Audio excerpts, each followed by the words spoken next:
Welcome to 10-Minute IELTS. Today we'll be talking about how to charm your way to a 7.0. Now I know what you're thinking. Isn't IELTS a speaking exam? And isn't it very unlikely that you could just charm your way through a test without good English? Well, let's look at the criteria very briefly and see how it focuses on fluency, pronunciation, vocabulary, and grammar. And yes, you're right. While there is vocabulary and grammar, take note though that fluency and pronunciation have very little to do with your English and more to do with how you say things, especially in terms of volume, tone, maybe with delivery and your ability to just speak in a more confident or fluid manner. In fact, if we look at Albert Morabian's theory, he says that more than half or 55% of what we convey to other people or show is based on our body language, and only 7% is actually communicated through the words. What does that mean to say? Well, this means to say that people tend to understand our meaning better with our body language rather than with the words that we're using. To give you an example, if you were to look at a couple and the girl were to say, "I'm fine, nothing's wrong, I'm perfectly good, okay?" You could probably tell just by looking at her expression that even if she says she's fine or okay, well, I don't think she really is. What would you believe? Her body language or the words she's speaking? This also applies to another situation where, let's say, a girl is talking to another man over the phone and the boyfriend would say he's not jealous, but this is how he would look like. "Babe, I'm not jealous. Do I look jealous of him or anything?" And while the words do say he's not jealous, you can obviously see with his expression that he is obviously either angry, if not jealous, of the person she is speaking to. Now, that may seem completely unrelated to IELTS speaking, but the truth is, it matters so much more than the words or the good grammar that we use in the test. For example, you could say that I'm really good and confident in English, but you may look shy and nervous, and if you're going to deliver this sentence with that type of impact, then you might as well not mean it at all. The examiner will think you're a very timid and shy person. Whereas if we do look at the opposite and look at a person saying, "I'm really shy. In fact, I'm scared of English." With this kind of body language, the examiner may think you're just flat out lying or trying to make a fool out of him. But definitely, between the two, the first examinee and the second one, it's obvious to me that between the two, the one who would pass is the second one already. Without even looking at the words or just the vocabulary, the body language really speaks louder. Our actions are able to convey whether we're comfortable with the language or not. And mind you that IELTS speaking is designed supposedly to check whether you can survive or speak the language in another country. And we can see that definitely this person on the left, no matter how good his grammar or vocabulary may be, he just doesn't seem to be the type who would survive abroad with English. So the question now is, how do we do that? How do we charm the examiner with our body language and show him that we can pass and survive abroad? The first step is to smile. Now, this may sound easier said than done, especially if you're very nervous.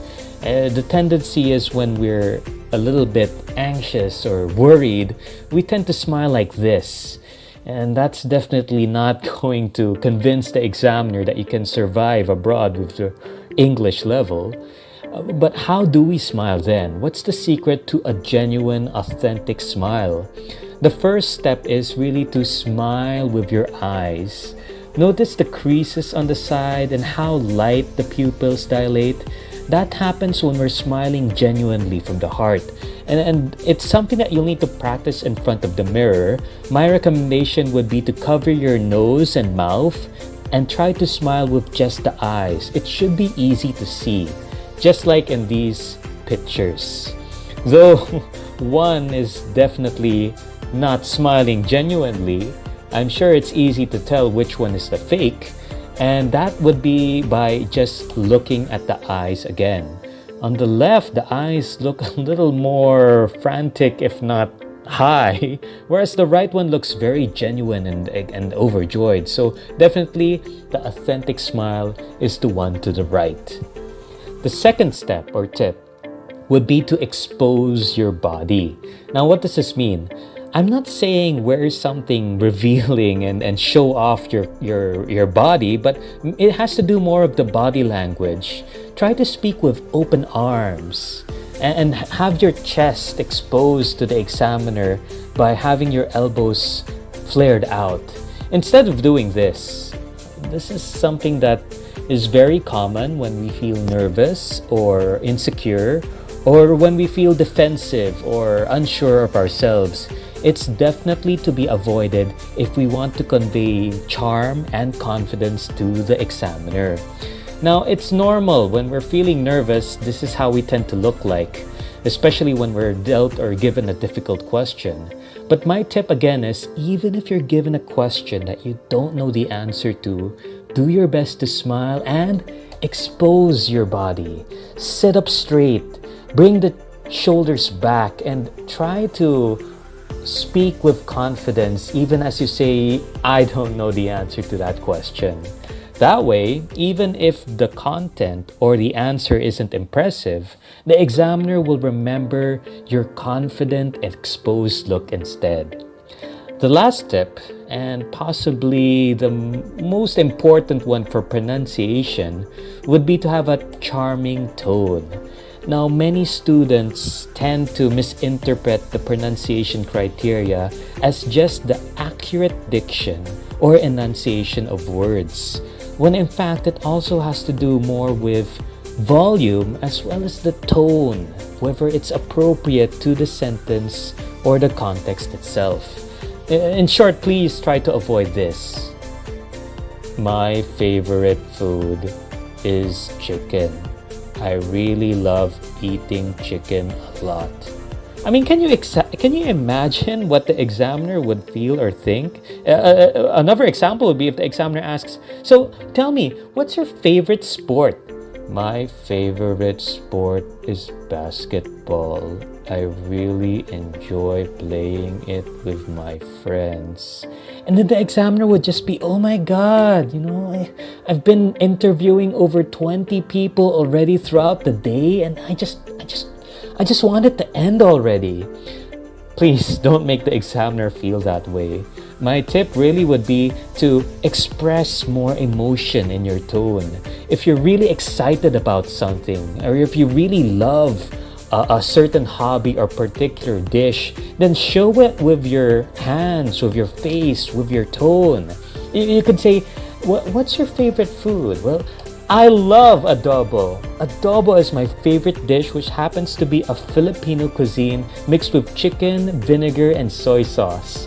And that would really amaze the examiner, not because of the answer or the grammar, but because of the delivery. You already stand out because you're one of the few who expressed emotion in your tone.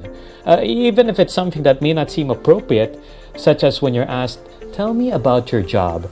Oh, I hate my job. Then the examiner will certainly remember you, though it may not be the most appropriate tone for the word. So remember that if you're able to express yourself and maybe even make the examiner laugh, cry, or just plain smile, then even without good English or grammar, you can already pass the test. I've experienced this with many students who had, let's just say, questionable English, but were able to pass the exam just because they sounded charming and confident already. Whereas unfortunately, I've had students who had great English but really didn't have the proper tone, and so they failed the test, unfortunately. That's why my strong advice really is for you to follow SEC. This is to smile, expose your body, and speak with a charming tone. So, those are my 10 minutes. I hope these tips have helped you look at speaking in another perspective and how it's not just about plain English. Remember to please like, share, and subscribe. And for online coaching, you may check out our Facebook page and message us through 10 Minute IELTS. Thank you and good luck with your review.